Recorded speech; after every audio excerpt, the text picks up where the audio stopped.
So we're back with a mid-season update from Ventforet Kofu, the Japanese J2 League team that also competes in the AFC Champions League. So in our first episode, we won the Japanese Super Cup, and in this episode, I'm not only going to update you on the club's progress in the season so far, just as I sat down to record this, I saw this comment from a viewer, so thanks for that Almond1252. We'll also consider whether FM24 is worth the upgrade from the previous version. So first, to bring you up to speed with transfers, there were a couple of deals that I mentioned last time that were in the pipeworks, and they came through. So we got young winger Matsuda in on loan from Yokohama, and we'll have a closer look at some of his highlights later, but he's been an absolute house on fire. 10 goals and 6 assists already. He's a key part of our team. And we did also successfully conclude negotiations with Hatem Ben Arfa. So again, we'll have a closer look later. In a way, he's still got it. You can see so far he's got a decent average rating. He's chipped in with goals and assists. But yeah, he can still have those patches of inconsistent form. Alright, so we're going to start with one of the new additions to the game, one of the new features that I've been impressed with. It's made a difference to the game for me so far, and that is right up here, the targets. So I sent a couple of players out on loan. I was able to have a conversation with them, set them a target. I like that I challenged one of my players to get an average 7.0 rating. And then we see here Matsuda, the loanee that's come to us from Yokohama. We see here he's been challenged by his own club to get an average of 6.8 in his time here. He's making good progress with it. So this is a feature, the fact that you can challenge your loan players to reach a certain level of performance, a feature I really like. But it's not only loans in and loans out where this option comes up, it can also be used when you're talking to a player, for example here, about some poor performance in training. So I can say here, the usual things that we've seen before. I don't think you've been training very well recently, but now we've got this option here that I'm thinking of setting you a target. Now, I'm not going to use it in this situation. What I've found is, because I did use it when I first saw it and the player got mad, but what I've found is I've had a couple of players where they've consistently, week after week, appeared on that poor effort and training list. So the first couple of times I say to them, okay, glad you understand. Let's sort it out. Let's get you working hard. And then if their name comes up a third time or a fourth time, then I say, right, we're going to set you a target. Of course, one of the other big additions this year, set pieces. So if we come over to coaches now, well, I don't have a set piece coach yet. I did ask for one, but I was told no. Yeah, but that's now been added to the coaching assignment menu, so I've put myself on it for now. Then, of course, on the tactics screen, we now get the new Setpiece Creator. Now, I can't show you this now, but when you first join a club, you'll get some questions about how you would like the defensive and attacking set pieces to be set up. And then I just find this layout a lot more intuitive for playing around with things. And overall, I find set pieces in the game to have a lot more variety as well. So we're going to have a look at an example here from one of our bigger wins of the season. So this came right at the end of the game. Now you think from that position, oh, he's going to curl in a shot, but actually what we got instead, we'll take a look here from a better angle. What we got instead was we got a couple of passes played across the edge of the area, and then they tee up the shot. Now, one other observation, I do wonder if we've got inside forwards being a bit OP again. So our loanee Matsuda, I've got a couple of examples of goals from him here. So he's having a lot of success making inside runs, cutting in from that right wing and tapping the ball in. But it is, of course, early days, so at this point I'm just trying to decide whether this is an OP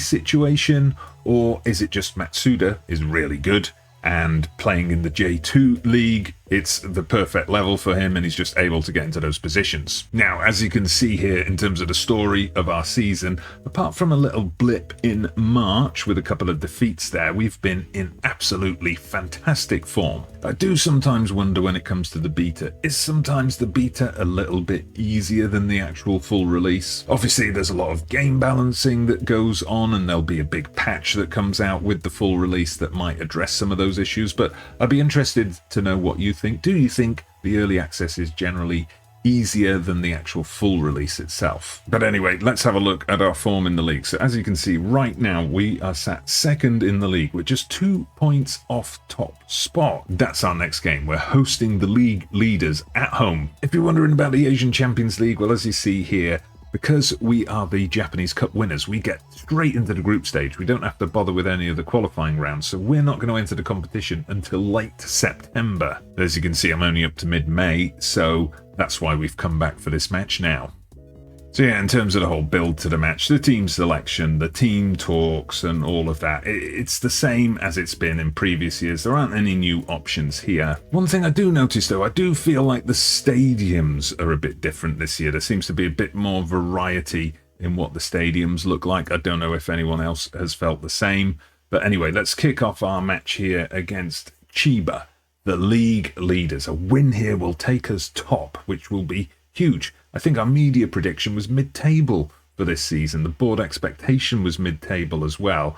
So if we can get ourselves in contention to actually win the J2 league, that will be fantastic. But it's been a pretty quiet half up to this point. There was just that opening highlight. Now Chiba launching their first real attack of the game. I hope this isn't a case where we're going to fall 1-0 behind. It is though. It is. I did notice with a couple of games early in the season, we did have a tendency to throw away leads, like we were going 2-0 up and then getting pegged back to 2-2, or going 1-0 up and losing 2-1.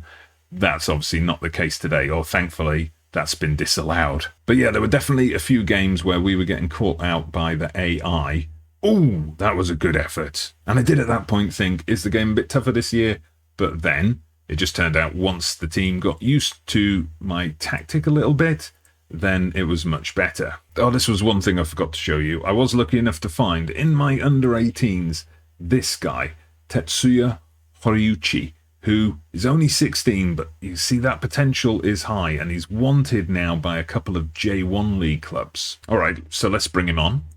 We're kind of been restricted to long shots, so we've gone for work ball into the box with that as well. Let's just give a team talk to our player and see if we can get anything out of the remainder of this game. Don't have much depth, unfortunately, so we've got basically a 38-year-old striker backed up by a 35-year-old Ben Arfa.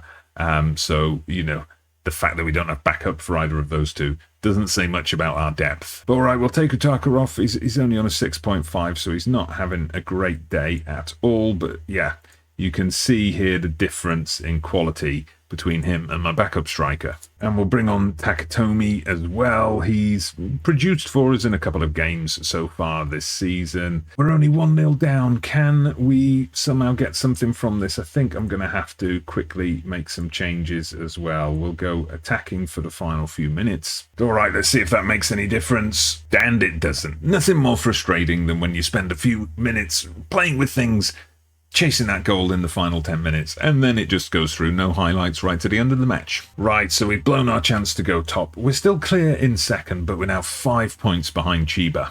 We've also blown our chance to have 10 straight wins. But to go back to that comment from the previous video, is the game vastly different from FM23? Honestly, no. And there are a couple of new additions, like setting targets, like the Setpiece Creator, and a few bits and pieces in the match engine that just add a little bit more to the game. And then, of course, we've got the J-League playable out of the box as well. Is it worth it? I guess that depends on your perspective. For me, personally, the key thing is the core gameplay is there. It's still the same fun game that I've enjoyed for the last however many years, and there's just about enough in there to make me feel that I'm playing a different game. But at the same time, I appreciate that for some other people, it won't be different enough from FM23 or FM22 or even FM21. But anyway, those are my thoughts. To find out how the rest of our adventure with Ventforet Kofu goes in the AFC Champions League, check out the next video.